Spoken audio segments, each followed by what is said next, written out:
Assalamu alaikum, Instructor. Alaikum salam, sir. How are you? I am quite well. Self? Good. Good to see you, man. Seems like Likewise. what they used to call a month of Sundays. Ain't seen you in a month of Sundays. Yeah, that was my mother's generation.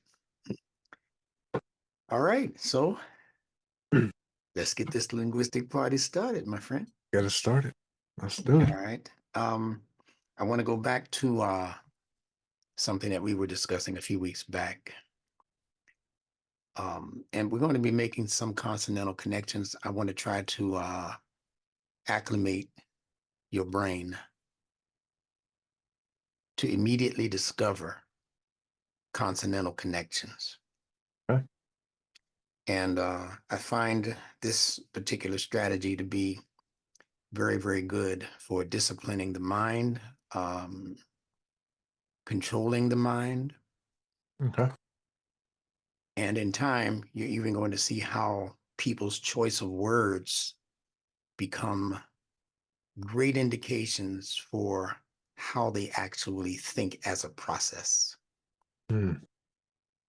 Nothing is accidental, not in language. Nothing is happenstance, although some of the top grammarians and linguists in the world will tell you that there are many things in language that are just what they are because that's what they are and it doesn't have any real purpose. Well, that's like saying that the sun, the moon, and the stars, and the air, and the water, and the fire, etc., don't have purposes. And it's really the height of arrogance for people to believe that a thing doesn't have a purpose simply because they don't know the purpose. Hmm. It's like me saying, I don't know you, so you're irrelevant. It doesn't make you irrelevant because I don't know you. So it's the same thing with a language, because a linguist is not familiar with a particular technique or a particular meaning for a letter or even a word. It doesn't make it invalid. It only means that you got some catch-up work to do. So the greatest expression of psychology, for those who are interested in that subject, and I know that you are, the greatest expression of psychology is in the choice of letter sounds. Do you know automatically what the word is for letter sounds? No. Okay. That word, Resonance? hmm? Resonance? No, resonance is connected to it, but the technical word is phoneme. Phoneme. Those of you at home, if you're blessed to be able to view this, that's the spelling. PH, not F. Phonemes. Phonemes. Do you see a smaller word in that word, phoneme? See phone? There you go. And what is a phone? I'm being elementary on purpose for people in the audience. What is a phone? What's the purpose of a phone? What does it Hmm. do? They use it to call people. Okay. Usually one-on-one, right? Yeah. Yeah. Have a chat. Call them. Yeah. Update. Yeah. Yeah. When you call that a person, unless it's one of those very sophisticated phones, can you see who you're talking to? You can on your cell phone now, but back in the day when we had the wire Hmm. attached to the phone hanging on the wall Nope. or with the receiver, you had to pick it up and put it to your ear. Could you see who you were talking to back in the day? No. No. So when the phone was actually invented, there was no opportunity to see who you were talking to. You could only do what? I want to hear them. You could Listen. only hear. Exactly. So in other words, when you made that call, you could hear them, but you could not see them. Now we're dealing with the five senses, right? You Hmm. could hear them, Hear, but you could not see them.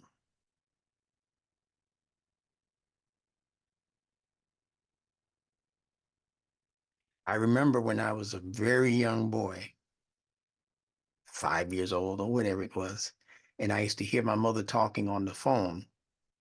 There was a point where for just a moment, I thought there was somebody actually in the phone. Mhm. What else was I going to think?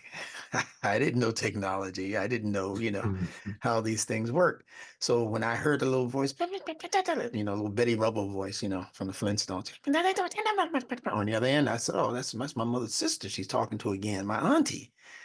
And I'm trying to figure out all of this time. And I knew it was going to be a dumb question if I asked my mother. So I just kept it to myself.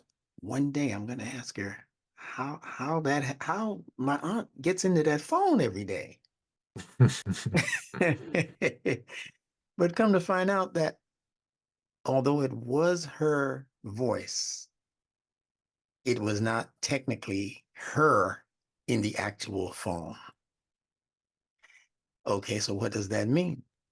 That means that there was a phony her in the phone. That voice in the phone was not actually her. Mm, It was a phony her. You get it? Yeah. So the word phone, which I'm trying to creep up on so people will understand it, came from a word that was suggesting that the thing was not the real thing.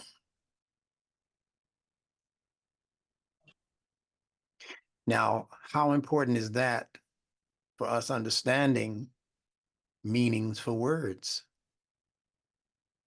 in various languages that purport to teach based on phonemes? So whoever came up with this idea of phonemes, that idea had to be connected to the idea of sharing meanings for words that weren't necessarily the real meanings for words. They were phony meanings that people had made up. I'm going to give you a good for instance, right? Okay, we have a people in this country called African Americans. They consider me to be one. I don't. I'm not an African American. Okay. okay. Now, people might say, well, technically you are. You were born here in America and your ancestry is from Africa. Okay, you're talking on the technical side of lineage and bloodline and Mm, all of that. Okay, I'm not talking on that level. I'm talking on the level of word meanings. First of all, the word Africa itself is a Greek word. I'm not a Greek. Even if a person decides to call me a black man, I'm technically not the color of this microphone. I'm that's not right. a black man, all right? This is what I mean. See, Yeah. people assign meanings to things that they want you to believe that that's what it is or that's what you are. Mm, That's how a whole group of urban youth became niggas and mm, their girlfriends became hoes and bitches because somebody said that's what they are. And they said it so often and so loud that the people, even who were not that, began to believe that they were. yeah. So there's a very deeply psychological connection to language, is what I'm saying as a point. Very deeply psychological. And if you can trace back the meaning of a word to what is called its denotation, you familiar with that word at all?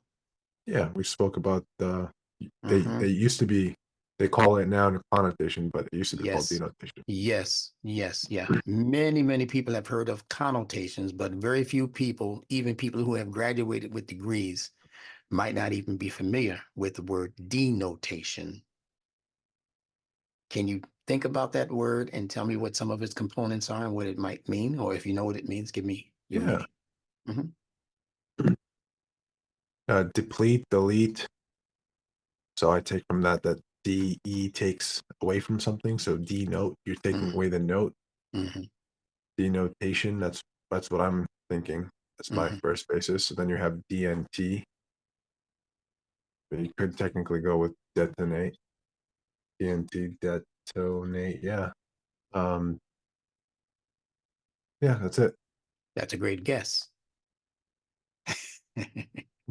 But I'm going to show you how slick language actually is. Okay. Uh, the letter D originally had nothing to do with taking anything away. It does now, especially in the English language. Yeah. But in most of the more ancient languages, such as Arabia and ancient Sumerian and these other languages, the letter D always has to do with things that are beneath the surface or things that are foundational, things that are literally beneath your feet in many cases, but it's pointing to that which is foundational, something that you're standing upon as a foundation. So denote and denotation are speaking to the idea of foundational meanings for words. Not notes that have been taken away. Denote. No, that's a later DE meaning for that which is taken away, to decapitate, take away the head, or to, Hmm. yeah.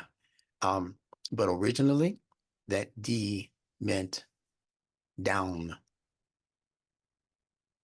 Now, when we understand that this is an ancient meaning for the sound of D, now I'm not saying the letter because different alphabet have different letters. I'm talking about the D sound, D. When we understand that, then we can understand better many of the words that are in Al-Quran that begin with the D sound, the sound of what they call Dal, D-A-L, or the sound of what they call the Dod, Dod, D-A-A-D. So many Muslims, many Arabic-speaking Muslims don't know what I'm about to tell you. I'm sharing some of the secrets now of the language, that the ancient meaning for dal, which is the Arabic letter D, looks like a boomerang if you look at it, okay? The ancient meaning for that letter is door, the English word, D-O-O-R, door. And then, of course, what letter does L interchange with all over the world? Only one other letter.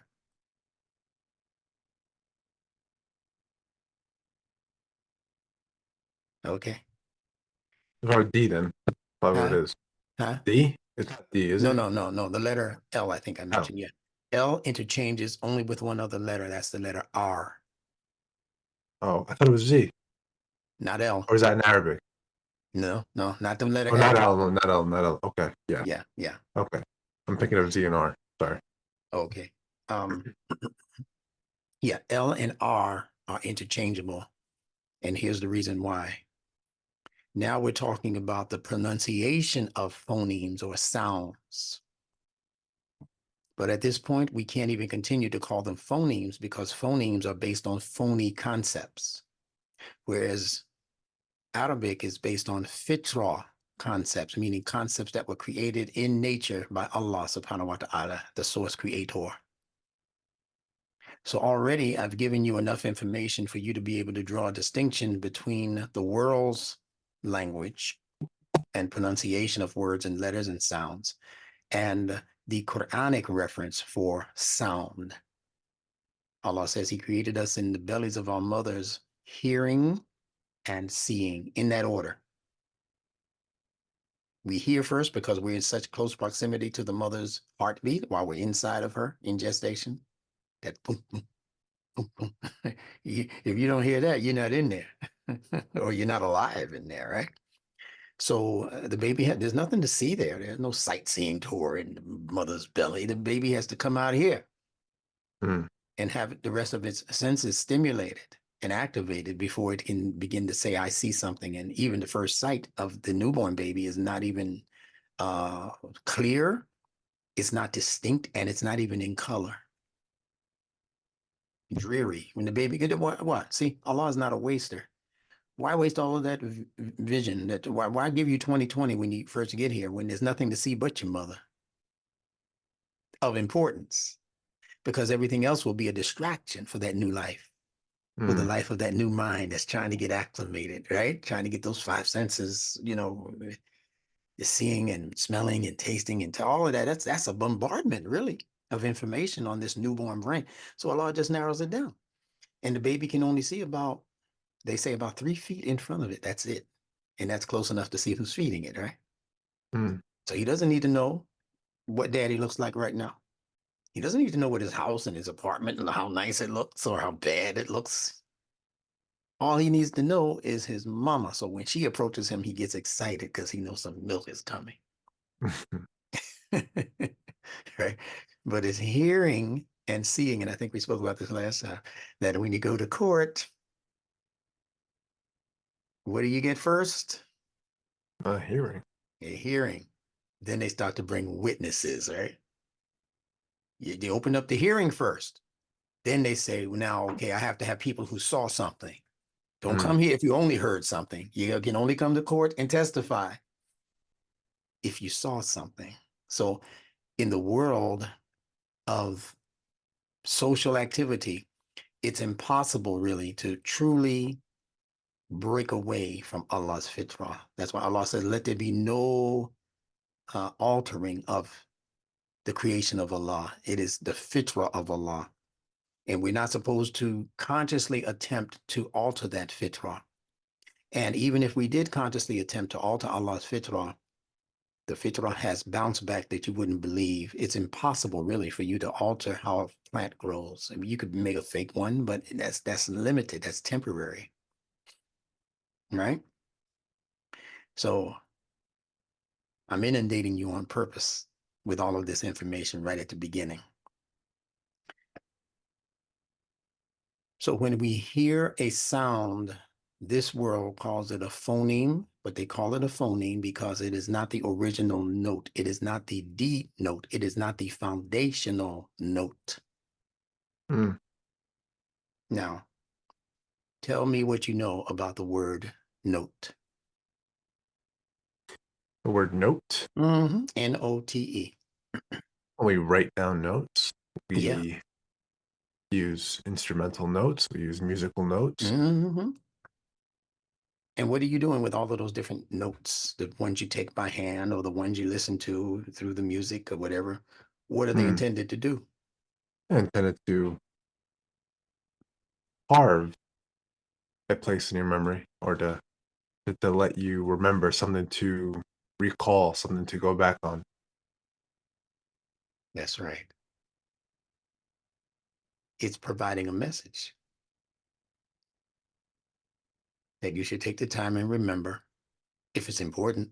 If the note is not important, you just, it's like scribbling out some things that you want to remember to get when you go to the grocery store. Yeah, after you go to the grocery store, you take the note and crumble it up. Yeah. On.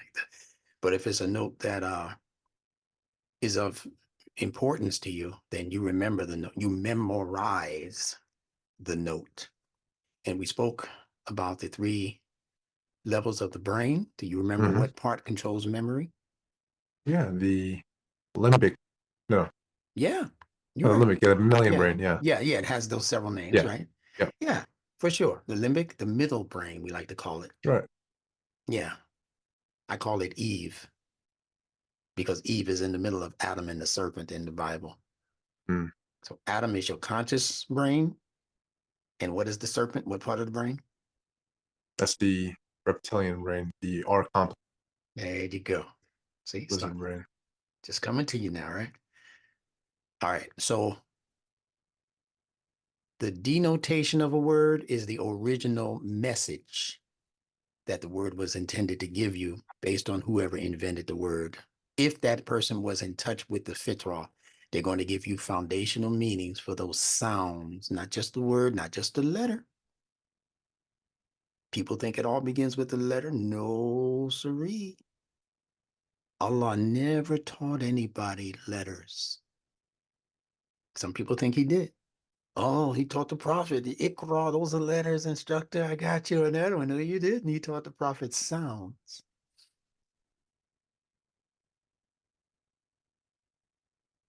I'm going to let you think about that for a minute.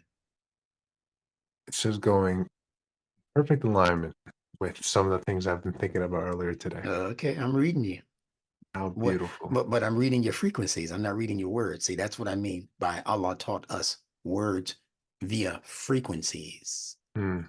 Not Vibrations. first by formulated letters L S A Mm. O Mm. P saw Mm. the ta raw. No, he didn't teach us like that. Mm. Humans taught us like that. So the learning of formal language for purposes of communicating with the locals, that came later. The original communication was in its inset and its onset, it was automatically universal. Mm. The beginnings of language, meaning the beginnings of these sounds that came to be called phonemes, those sounds are universal. Let me prove it to you. What's the first sound that every newborn infant makes? Oh, cries. Say it again. Wah. It cries. Yeah, give me that right again. I like that. Say it again. Wah, that. All right, but now what if the baby's born in China? What sound does it make? Same thing. What if it's born in family that speaks Kiswahili? Same thing. Same sound? What That's about right. German? What about German with their with all that? What about that? And the Same Arabs and thing. well, what about those people? Same thing. Yeah, you know what I love about you? You help me relax. You're the only one who kind of brings out a relaxed kind of teaching style in me. Other than that, I might be a bit rigid with Oh, people, but I can alhamdulillah. I can actually feel you. I can feel your frequencies. Literally, I can feel some of the things that I can't just say this is what you're thinking because I'm not a Mm, psychic, but I do know how to approach, and I didn't prescript anything that I'm saying today, except for mm. a half a page of notes, which we'll get to. But I just wanted to kind of let this be a free flow, kind of bouncing back and forth to let It's people the know best. that space can't contain our ability to communicate with each other. Beautiful. You can be in prison. I can still communicate with you. That's what I'm building up in you.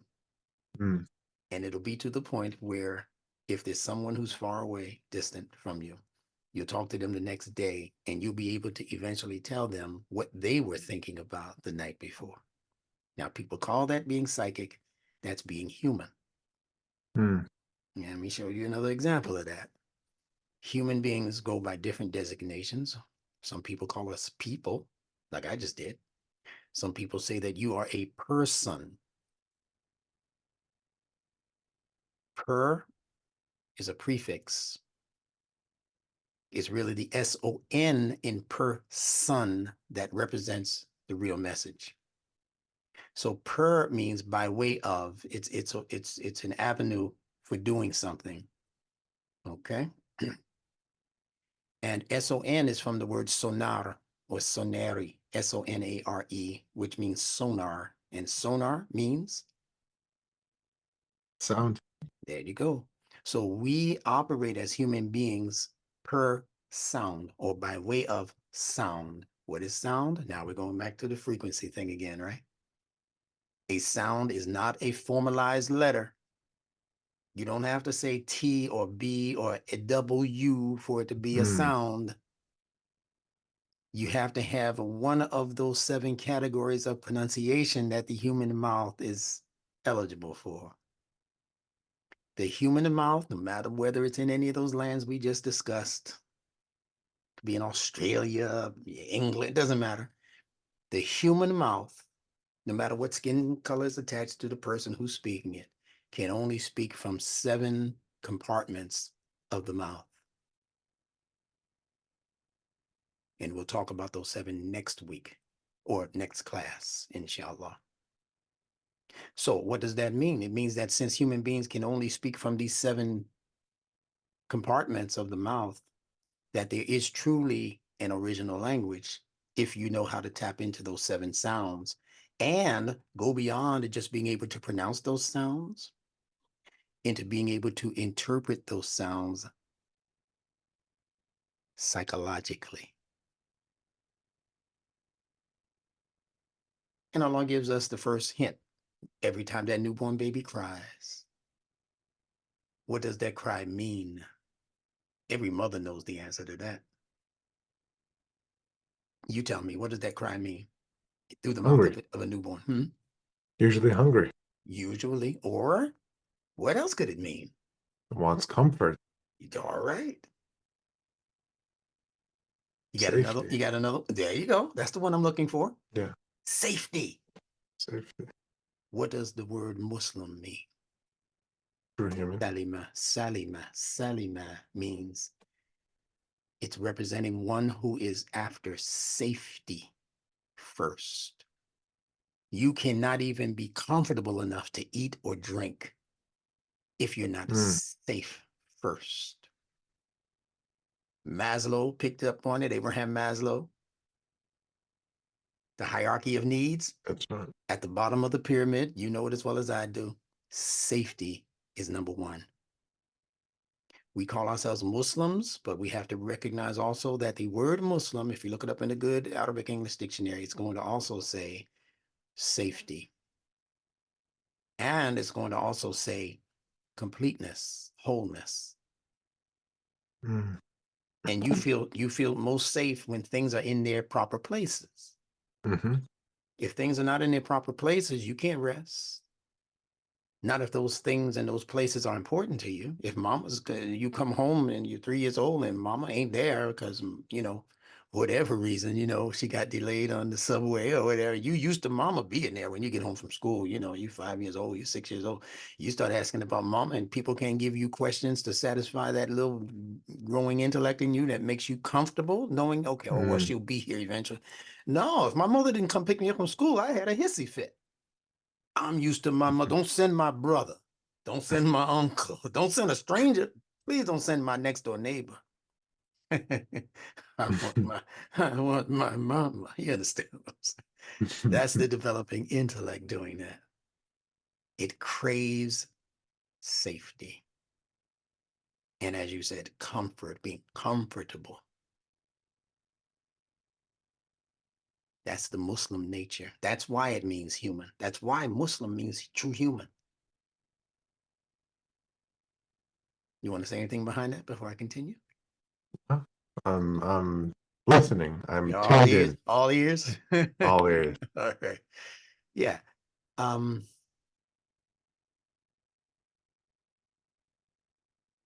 so the beginning of wisdom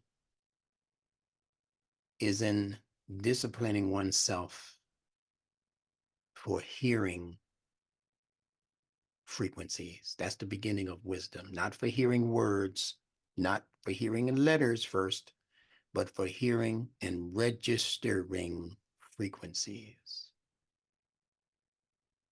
That's the beginning of wisdom.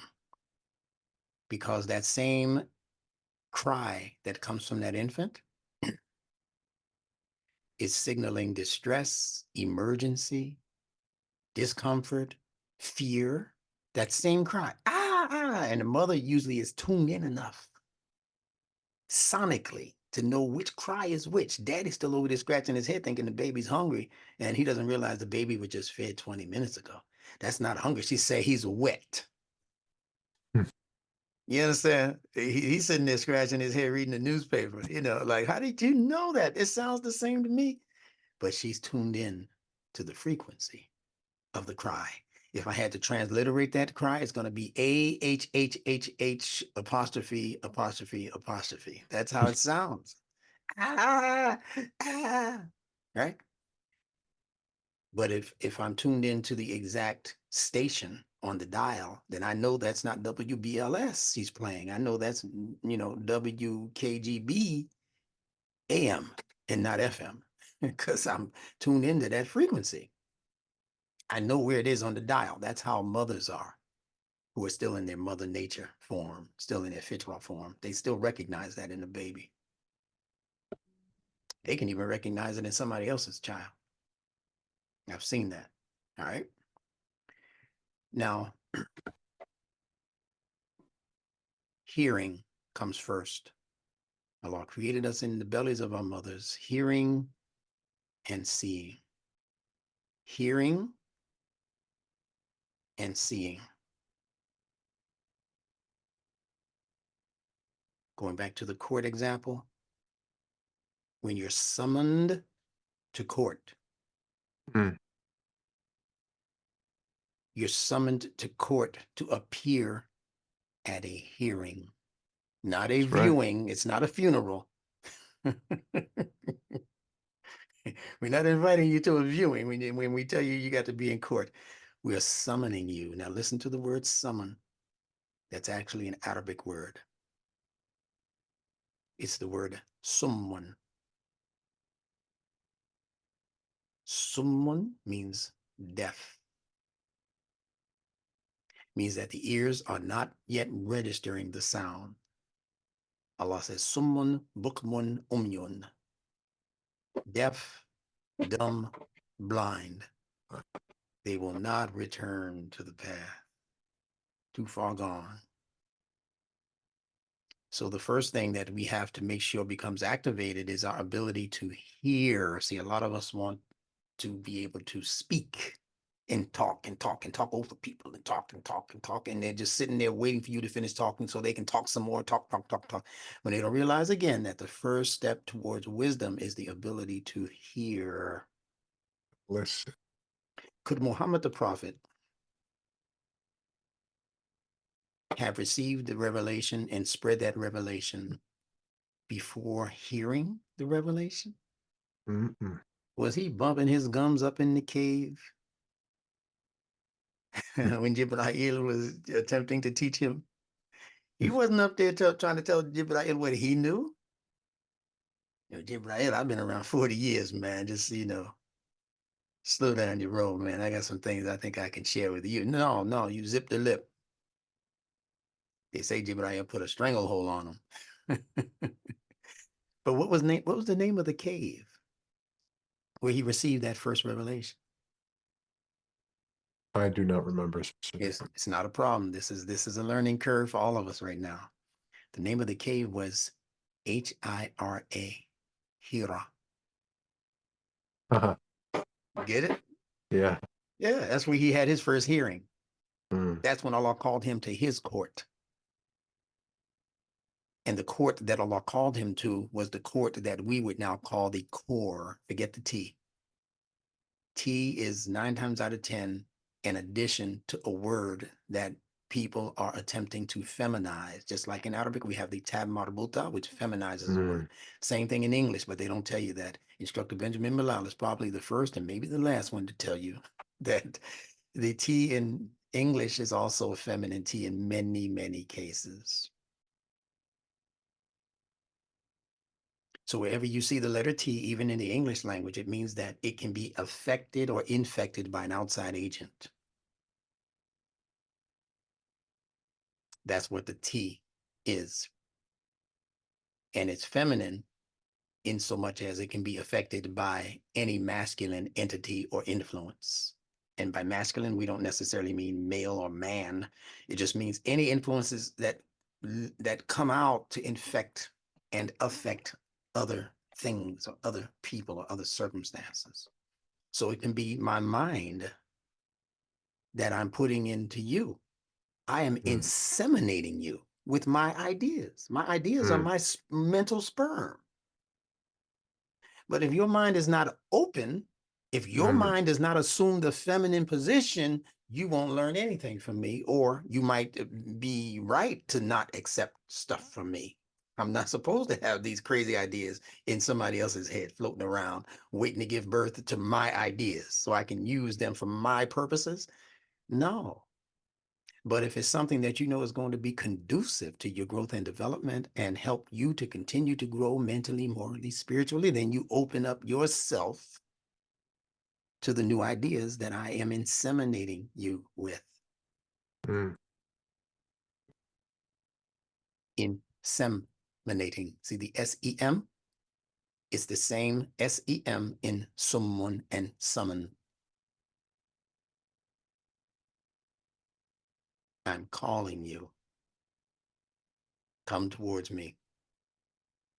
You see the English language? Come here. You come here. You Voluntary. you're being summoned, huh? It's voluntary. Is it? Yeah. You're asking. Again, the summon doesn't mean that I'm coming to get you and make you come unless you keep ignoring my summons. Then I send the popo out to go pick you up. You're going to court one way or another. But the court is the core. And the core, what is the core of the human being? The core of the human being? Of the human body, for instance. People argue it's the heart. Yes, it's the heart. And what was the revelation first revealed upon in terms of Muhammad the Prophet? His heart. Yeah. So if he first received it in the cave called the Hira, which is hearing, Mm, he had to be able to hear it. The hearing did not initially stimulate his intellect. It wasn't directed towards his intellect. It was directed towards his heart. mm, And the word heart, as you can see, the word hear is in the word heart. The word ear is in the word hear. That's in the word heart. You get it? yes. And the H consonant, ha, that begins hearing is called a guttural from the back of the throat. And the K sound in the word core is also a guttural, which means they can be interchanged. So the word core and the word hear and the word heart are all indicating the same idea. If I stole that girl's heart, I have her core in my hands.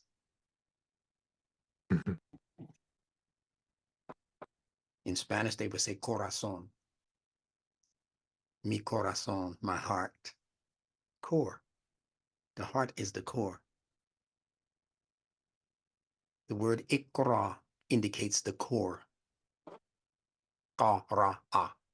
Core, core, core. So it's not read, read, read when Allah said ikra. It's pay attention to your essential concerns. Those are the first messages that were visited upon Muhammad's heart because his concern was for his people. That's why Allah gave it to him. All them Qurayshi people, they weren't concerned about human life. They were burying their girls in the sand, you know what I'm saying? They were terrible haters of women. Many of Mm, them, not all of them, but many of them. They hated girls. They hated women. They despised them. They mistreated them. They could marry as many women as they wanted, and to be divorced, they would just say, "Be to me like the buttocks of my mother," meaning just like I would never approach my mother from her back. mm. Their idea of divorce was, "You can't approach me anymore. I will never approach you anymore, and you can't approach me anymore. Be to me like as though you're my mother. That's how much interest I have in you sexually." How deep is that? All right. So we're talking now core. We're talking about the KR sounds in words. Can you think of another KR sound in an English word? Core. There you go. Car. Core, car, care. Mm, And all of them have to do with things that contain things. When I care about you, I want to see you safe. I want to see you not be violated by anything outside of yourself. That's mm. care. If I give you a care package, it's usually wrapped. You have to unwrap it to see what the core concern was that I was giving to you as a gift in this care package. The car is intended to take you from this point A to that point B. And it's intended to do that, causing little, if any, difficulty, especially no accidents. Mm. I'm being careful when I drive people that I'm concerned about, starting with me. I'm not going to be a That's reckless right. driver. I love me Right. too. Not just my grandmother when she gets in the car. Now I'm being careful. I'm obeying the speed limit, stopping at the stop signs. No, I'm doing that when it's just me. That's right. Right? So that's the KR sound that you're hearing also in ikra, the qaf, ra, in that case, qaf and kaf are interchangeable. So qara'a is also saying that your first obligation, this is beautiful when you look at it on the philosophical level, Adam. Your first obligation as a human being is to care. See, Muhammad the Prophet, his ears were finely tuned to those kinds of levels of messages. The average one in the Quraysh and the Arabs, they have no, for 1400 years, they have had no clue what I'm telling you right now. But I believe Muhammad's sensitivities, and that's why it was revealed upon his core called qalb. Mm. I believe his sensitivities were finely tuned enough that Allah chose him because of the multiple levels of messages that he would receive from each and every, not just word, each and every sound. He was a true person. He was operating per sound, or as you mentioned earlier, resonance. And you see the SON in resonance also, Mm. and resound. Those sounds were resounding in his soul. Mhm. I'm inspired tonight. I don't know what happened. But Allah knows what happened. This is necessary for you to move forward in whatever your ideas are, and for whoever might be listening to this in the broader audience. I'm sure they're enjoying this. In fact, if you're enjoying this, make sure that you let us know in the comment box below. Let us know how you're enjoying this. Just say, take a minute to just write down a few words, type in a few words if you're enjoying this. Or if you have a question from either of us, feel free also, and we'll be sure to get back to you with an answer. All right, so look at the word corrupt and corruption. You see the word core? Yeah, I see What the T as well. okay, but there's another word hiding in there. Tell me what it Rup- is. Rupture. Yeah, the rupturing of the core. Mm. Whenever you rupture the core concerns, you are on your way to destroying the life form. You interrupt the family life. If family life is a core concern for human beings, you interrupt that family life, you're sending that family life to hell. Mm. Rupture, rapture, it's the same word. Mm-hmm. So when you corrupt the core, you severely damage the life form itself. Those of you out there who are having difficulties in your family structure, your family life, disciplining your children, your grandchildren, speaking civilly to people like your mate, your wife, and your mom and dad, and you're not even going to see them anymore. They're just so old. Put them in an old folks' home, is what many people say now. Yeah, just put them away. We'll go visit them for Christmas, and we don't even celebrate Christmas. Lying to ourselves just to get them out of our house. We don't like changing grown-up diapers. I'm not built for this. Depends, not knowing that one day we could be in that exact same condition and position. And if we have great intentions, we should have beyond just good intentions. We should have great intentions. We don't realize that all of these things are just a trial for us from Allah, and Allah will work it all out to where it won't even be a major task because of what's going on in the core, in the heart. When the heart becomes acclimated, everything else becomes easy. If you love these people, it becomes easier to do for these people. If you really don't care for your grandma, it's going to become a hell on wheels for you. So what we're doing now is designed to revive the original note, the denote, the denotation. Note, I want you to switch some of the letters around and tell me what other word is hiding in the word N-O-T-E. Tone. Yes. Spell it. Tone. That's right. Just turn the consonants inverted backwards. Tone. N-O-T-E becomes Note. T-O-N-E. Yeah. Mm-hmm. And what is a tone? A tune. You got the word tune in there too. So that's where you get the idea for the musical note. But if we're taking notes and we're speaking from our notes, we're also speaking a tune. Yeah, it's also a tune. This is why people say, I get along so well with my wife. I'm telling you, man. They had a song once by Smokey Robinson called Sweet Harmony. And it was about the getting along of people in society and how well they got along, that they just harmonized with everything. We like that with our mates sometimes. When we have good wives like you and I do, Oh man, it's so sweet. You can't wait to get home because you love that harmony. You don't like disharmony. You don't like discordant notes. See, discord, dis separate from the chord. Mm, Every newborn infant has to do that, and it causes discord in that newborn baby. mm, That baby starts freaking out when you pull him out of that mother's belly because the cord is no longer connected. mm, And cord, as you know, D and T, interchangeable.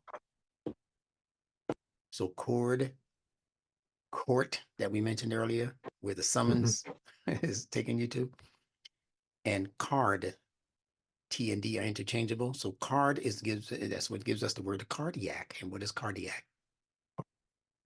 We're back to the heart again, the core.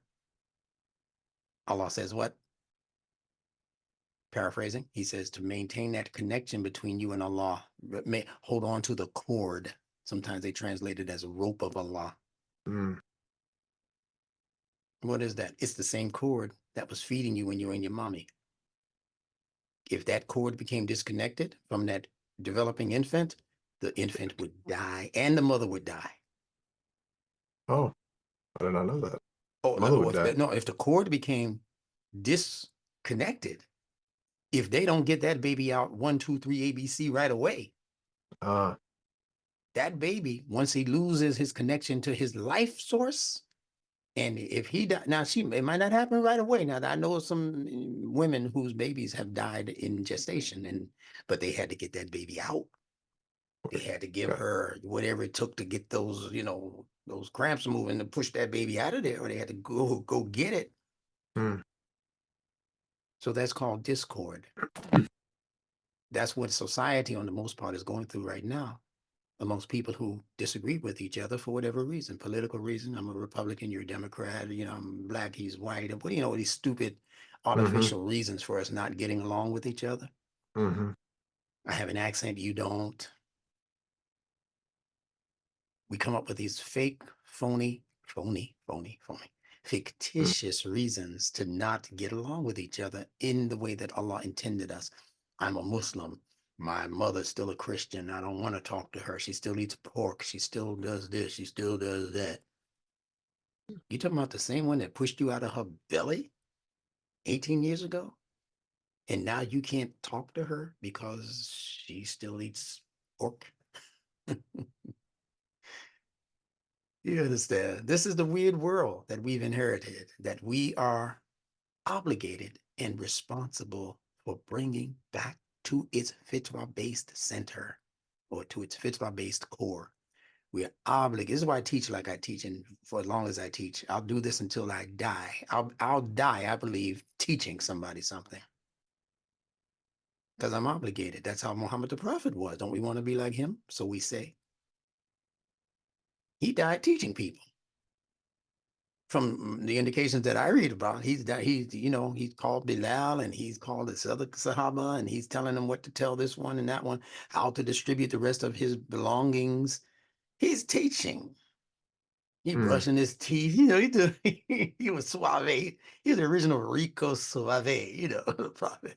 So I'm about to check out and I don't want to check into the next place unless my teeth are nice and shiny. But when you understand what all of that means metaphysically, you understand that his teeth represented his sunnah in their language. The word sunnah comes from the verb sana and sanna. And sanna represents the brilliance of the teeth. Look it up. Sin connected to nun. It represents the brightness of the teeth after you hit it with a little miswak. You understand? And whatever their olden day Colgate or Pepsodent was, Prophet's in there with his miswak, man. And when he used to go greet people, his breath was smelling all nice and fresh, and his smile. They said he had a smile that could, he was just a charming man. How come we can't be like that? Why we gotta meet each other, Lord? Looking like Ice Cube and Ice T and Snoop Dogg. And why we gotta greet our own people looking like these thugs when they were in their heyday? And we're supposed to be followers of Muhammad. if you're a follower of Muhammad, 90% of me being around you, I should be seeing you smile and even joke a little bit. Stay humorous. Don't take it so serious. And teaching, they say that the Muhammad the Prophet would not even tell a joke unless it had a what do you call a true like a lesson in Message. it. Yeah, a message Mm, in it. He wouldn't like these comedians. I see mm, some Muslim comedians now from different places in the world, and they just joking the joke. They're bordering on the side of vulgarity also. I just give them another year.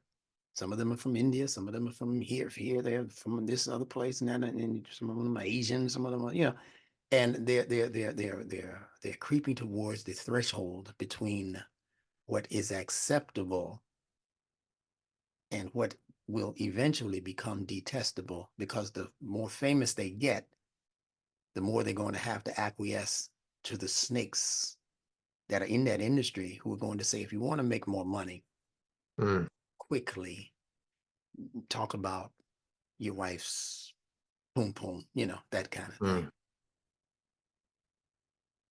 Talk about your infidelity. They're going to have other stuff creep into the conversation with these Muslim, so-called Muslim comedians. So you got to be really committed as a Muslim comedian to stick to your guns, so to speak, and keep it halal. Nothing wrong with being a comedian, but keep it halal. When we talk to each other, we got to be real careful the words that we're choosing, because it's very easy to hurt a person's feelings to the point where they don't want to talk to you no more from something that you might have just been joking about. Right? You got to joke that hard with somebody. Everybody's sensitivities are not your sensitivities. You have to be aware of their core concerns. Am I making sense? Absolutely. Can you give me a couple of more minutes? Absolutely. Let me go to my notes. Hold on.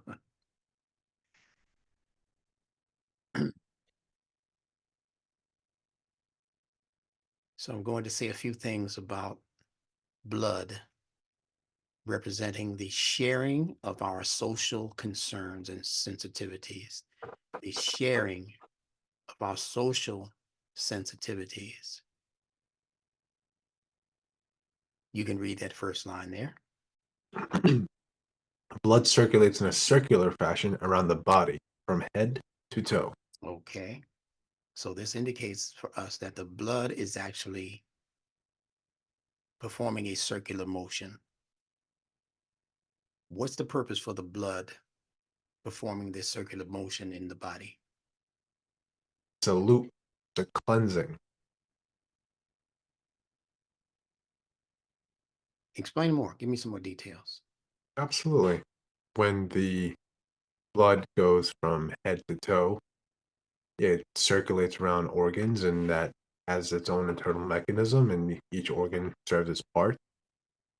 And so by the time you hit the heart, or the brain rather, you're feeding what's necessary, feeding your brain, giving your brain nutrients, you're giving your brain oxygen, and then it goes down and goes through the heart, and there's another pump, and so on and so forth.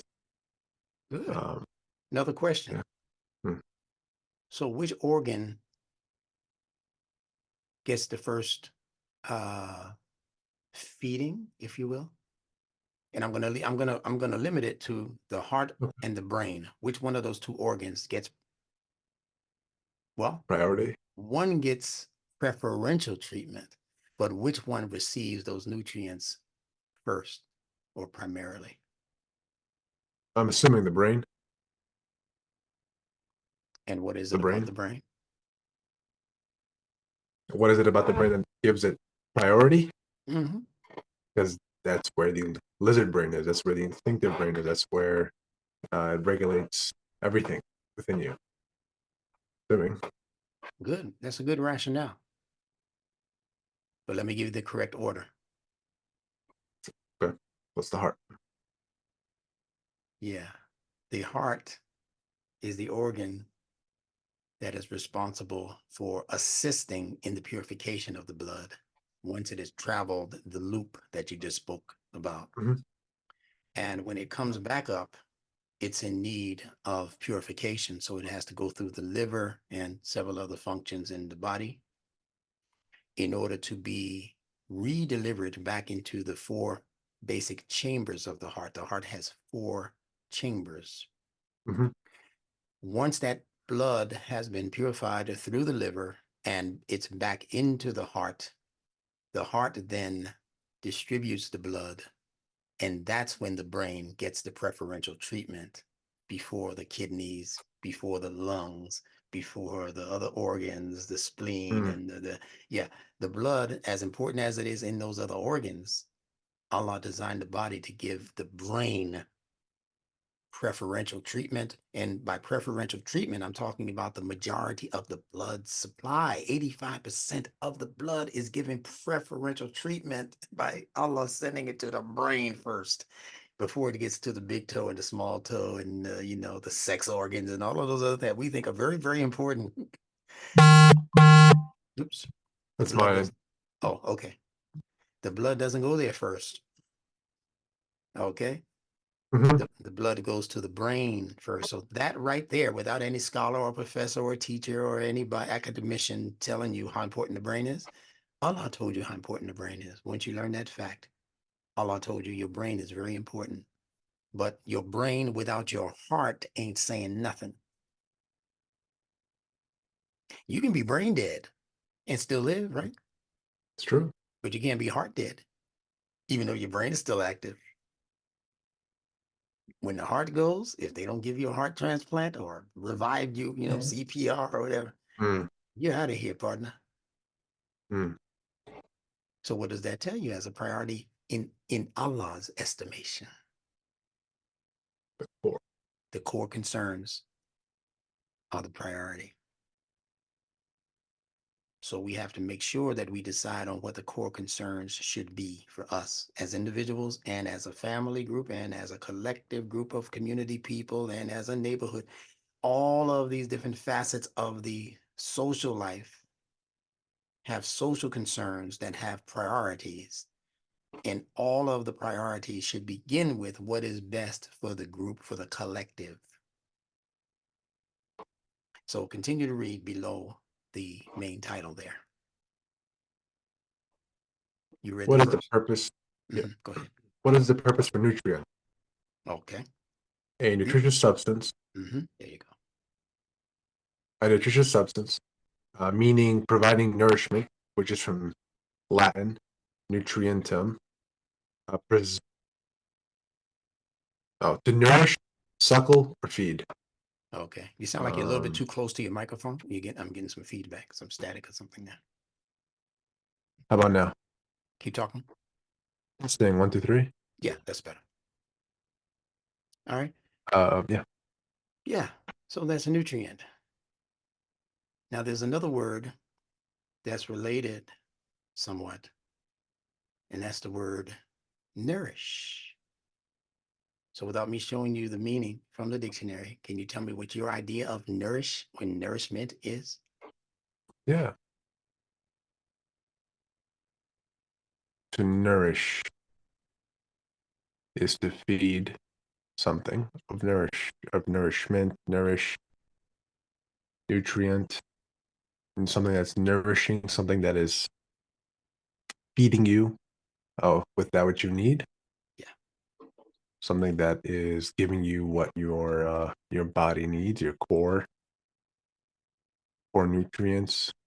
Um, this bowl of soup is nourishing. You need to nourish the soil. Yeah. Mm-hmm. Great.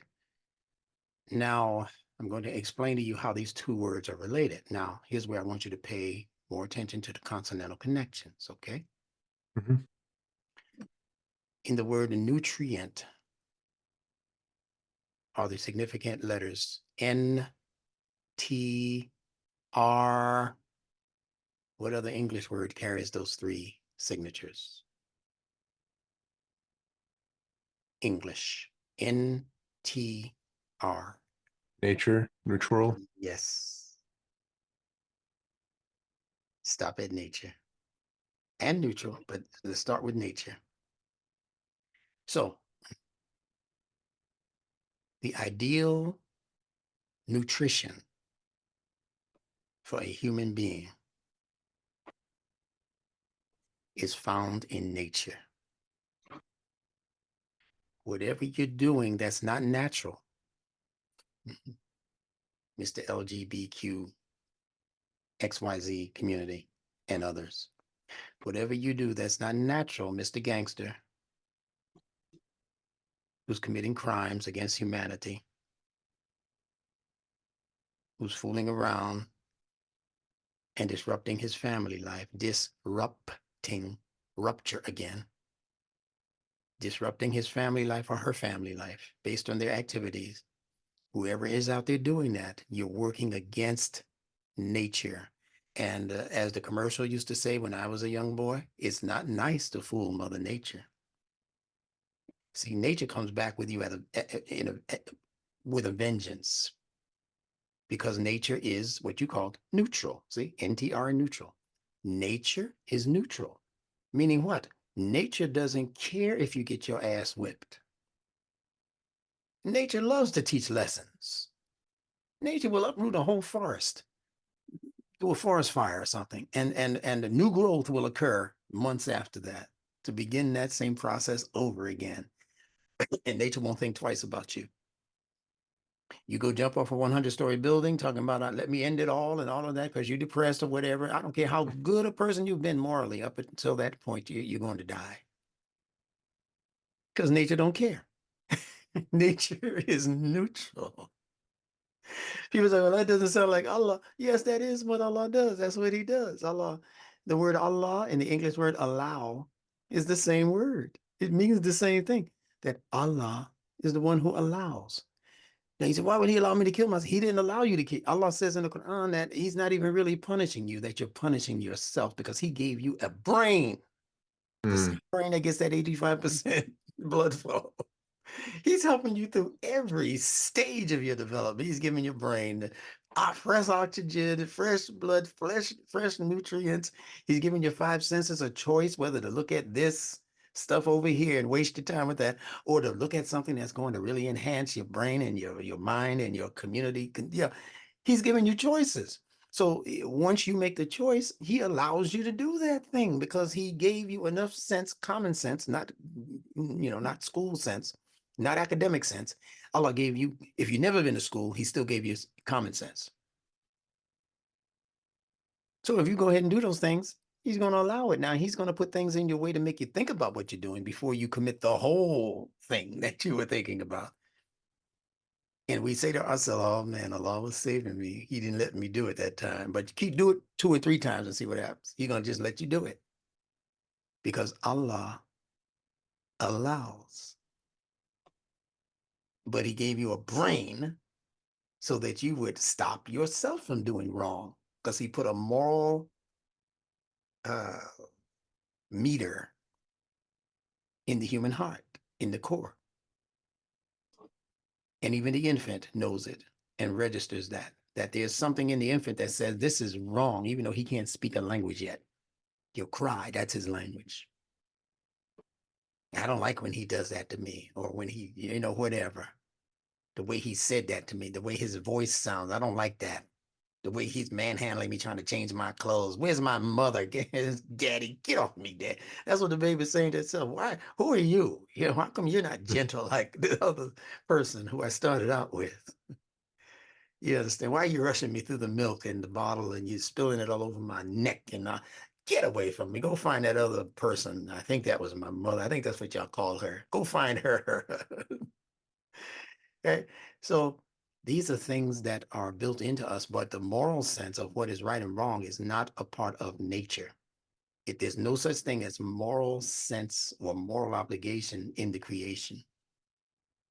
There's only what Allah has committed himself to doing, irregardless of what nature thinks, if you can call nature thinking, a thinking sentient being. Nature is a sentient being, but not in terms of how we think about morals. We decide our own morals, what's good for us, what's good for the people in our circle.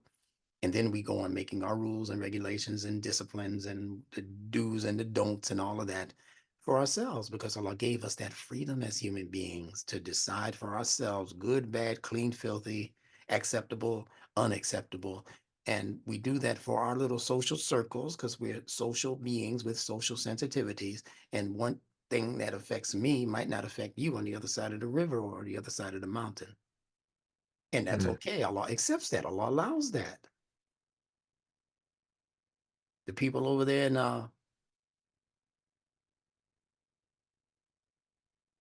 the other side of the planet, they like wearing grass skirts and living in huts. They're fine with that until big Western industrialist man comes over there and starts mowing them over like roaches and rats and vermin.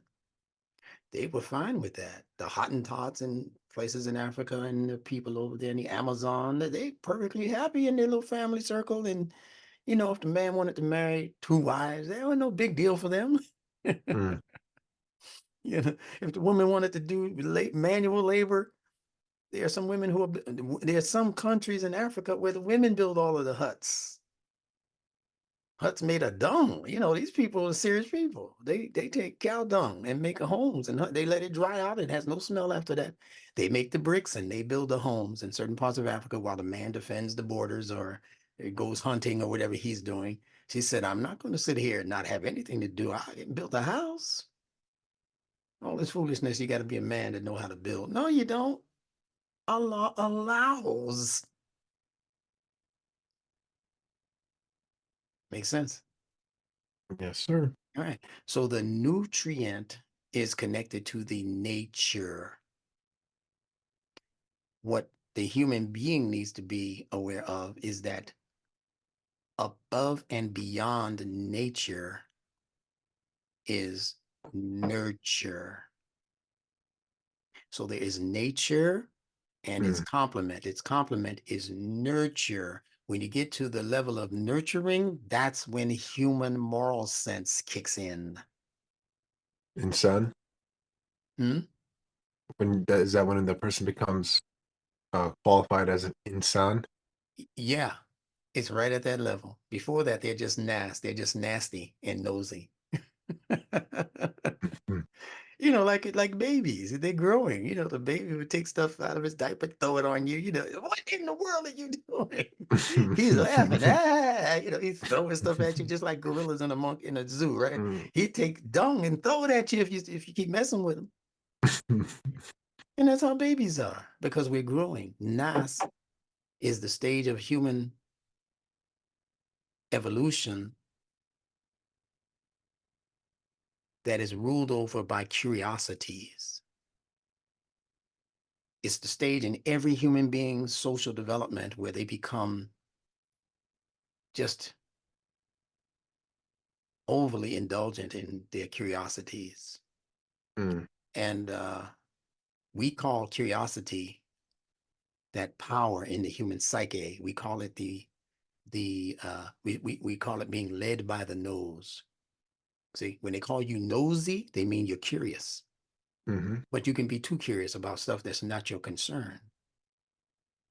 So, and Nas, the last surah of the Quran, is speaking to that nature in the human intellect that is growing to be more and more intellectually proper, but it's still in that heart region that we were talking about, where judgments that are being made are not really logical judgments necessarily. They're being ruled by both Nas and Jinn, min al jinnati wan nas, that combination when you start to depend on your passions to Mm. guide you. Last surah of the Quran, last ayah, min al jinnati wan nas. Are you saying that Allah let the jinn rule us? No. I didn't say anything about jinn. I said jinnat. Let's see, here's another one of those nuances that Allah put in the Quran. Not a jinn. He called them jinnat. That means they have a femininity. They're able to be severely influenced by outside agents and influences. That tat marbuta, that feminizes the word jinn. Jinnat. That's a study for another day. I just wanted to introduce that to people who think on that level or who become curious. Mhm. on that level, right? All right, let's push this on so we can conclude, inshallah. So we spoke about the word nutrient being connected to the word nature, but what is the word nourish connected to as a Quranic word? Mm. Look at that word and tell me what Arabic word you can pull out of that word. Noon, Ra, Sheen. Say it again. Noon, Ra, Sheen. Yeah. Letters. Even if you have to break it up, break it in half, do what you got to do. Start pulling some words out of there. There's Nur. Thank you. Then there is The Jewish suffix. Don't worry about that for now. Ish. Ish is the Hebrew word for man. okay. Yeah. Nourish. Yeah. So Nur, what does Nur mean? Light That's right.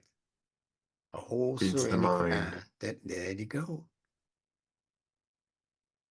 So where's the real nourishment? Is it in your belly? It's in your mind. There you go. The enlightened mind, Mm. which is what Nas is searching for. That's why he, she, they are so curious. They want enlightenment.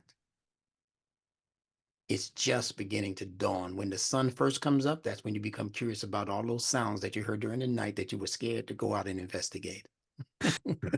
There's some light out here now. Let's go see if that was a bear or whether that was, you know what I'm saying, right? You heard sounds outside the cabin. You go out there. No, you the man. You go. I'm not going out there. Yeah. They wait for the sun to come up and then they go out there with their bats and their guns or whatever. They go, there's something around this hut. And I don't know if we can continue to vacation in this spot. They become curious. Curiosity kills the cat. That's what they say. But what is the cat? What is the cat?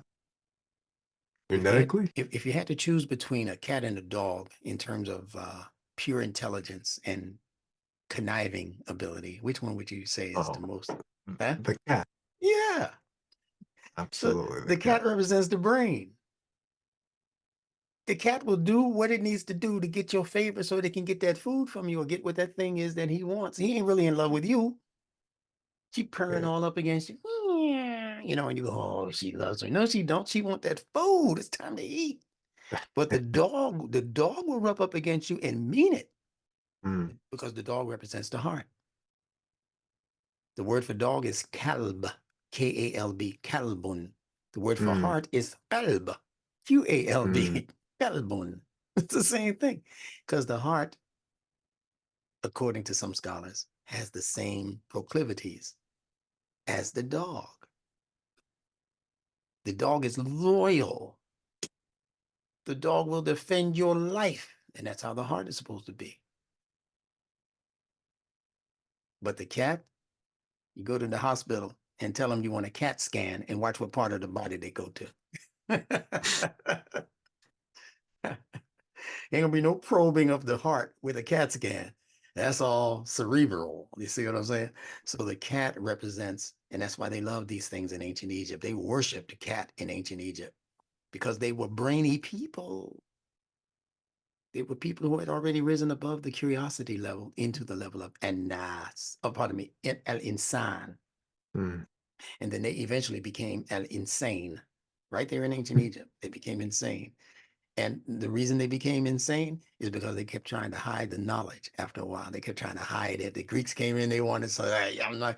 And then the Phoenicians came in, those same phony people who began to manipulate the language, they came into ancient Egypt. And the ancient Egyptians said, well, you got some stuff that we want. You guys are seafarers, you're going all over the world, trading, doing commerce, we can use a people like you. Okay, well, you can use us. So said the Phoenicians, also known as the Canaanites. They said, you can use us, but you got to share some of those Egyptian secret wisdom tidbits with us.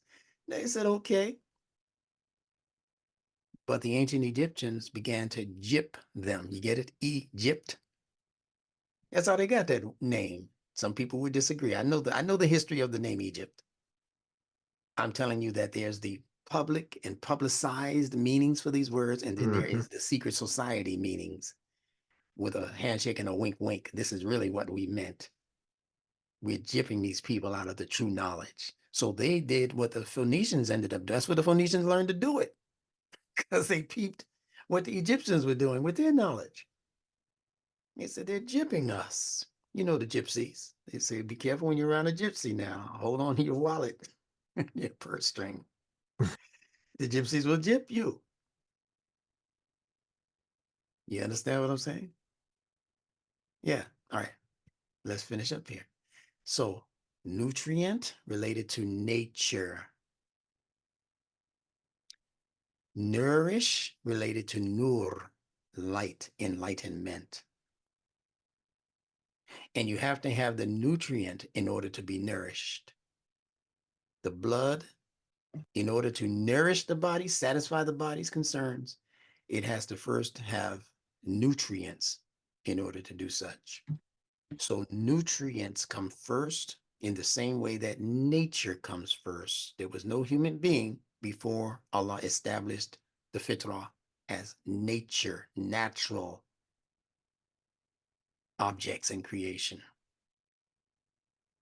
Then Allah added an extra component, an extra layer to nature by allowing the nurturing process to evolve out of nature. Now we're getting into some deep, deep science that's called the science of not evolution, but the science of involution. Involution. Yeah.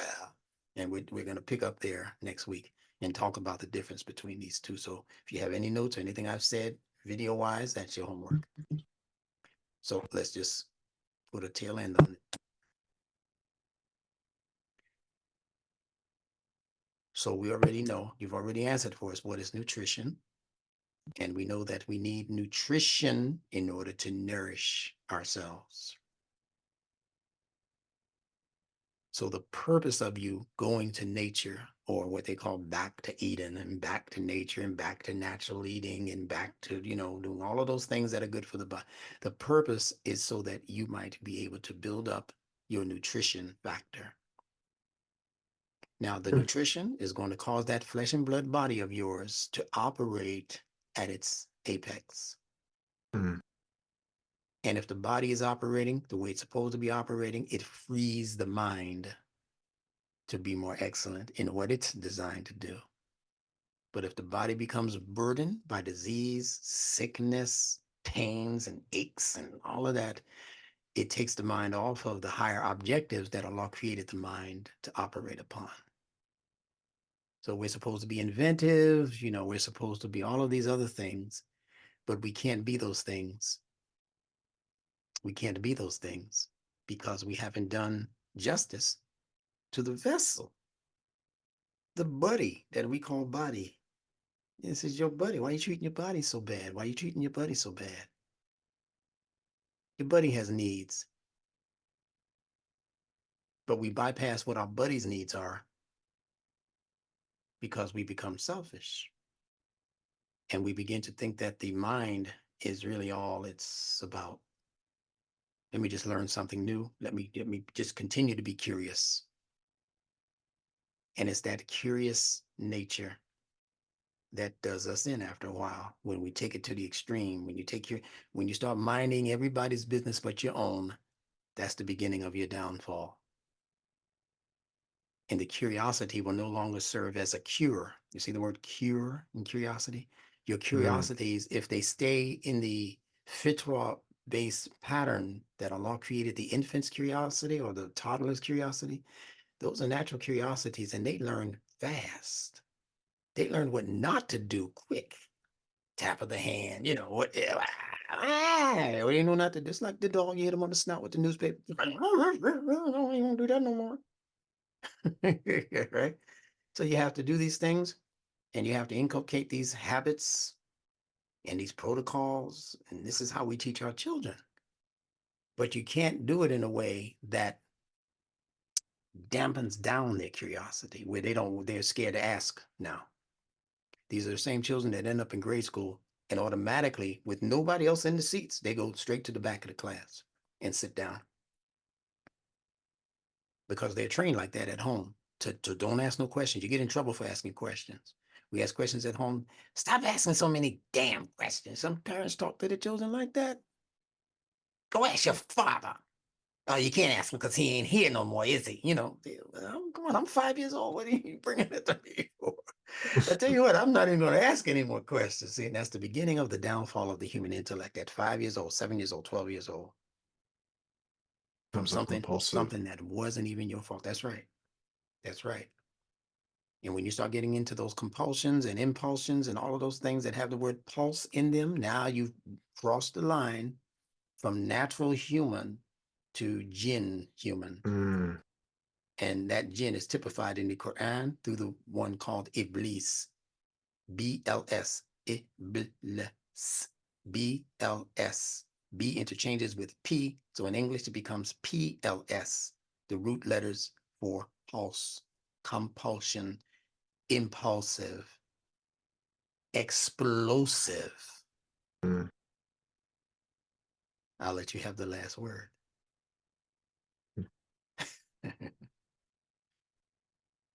Implosive, compulsion, explosive, impulsive. The last word.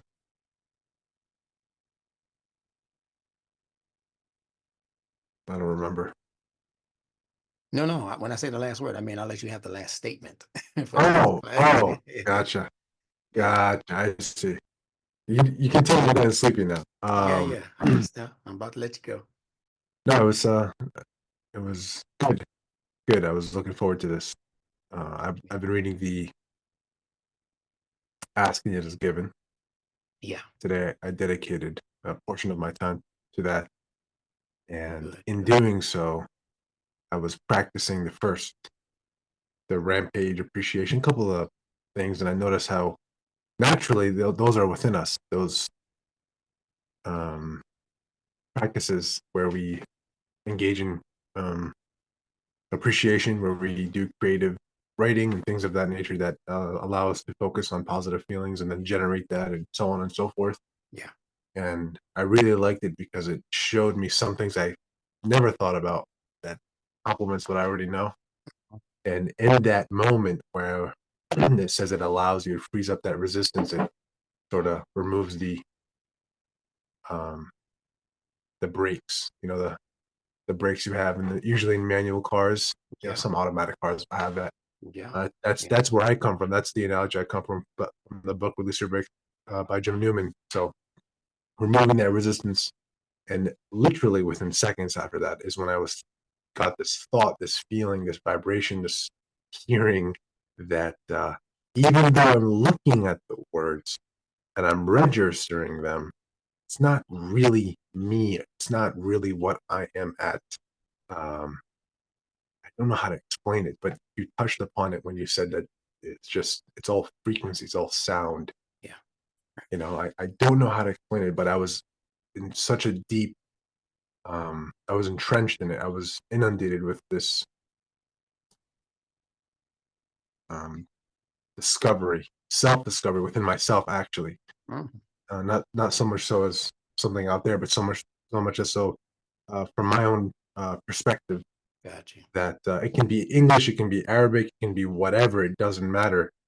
Um, I've only conditioned that these letters mean something, each single one, or when I pronounce them, um, to think, to think using words. But there's also probably thinking in another level um, through feelings and emotions.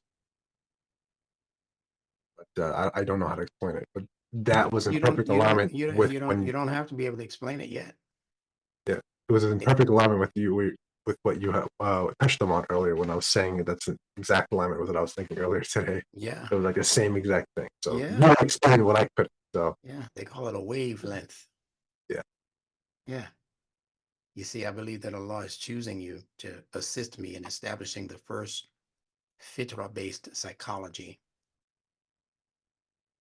first for America and then for the world. The world is in need of tremendous help when it comes to the brain and the heart. Shaitan has taken this world and has turned it topsy-turvy. People don't even know what to think anymore. There's so many cases of hypertension, stress, schizophrenia is on the rise like you wouldn't believe. People don't Oh even yeah. know who they are anymore. They hear voices talking to them. Where's all of this stuff coming from? This is why we need a fitra-based psychology for America. And whatever America does and wherever America goes, the rest of the world is soon to follow. So we don't have to do it for the entire planet.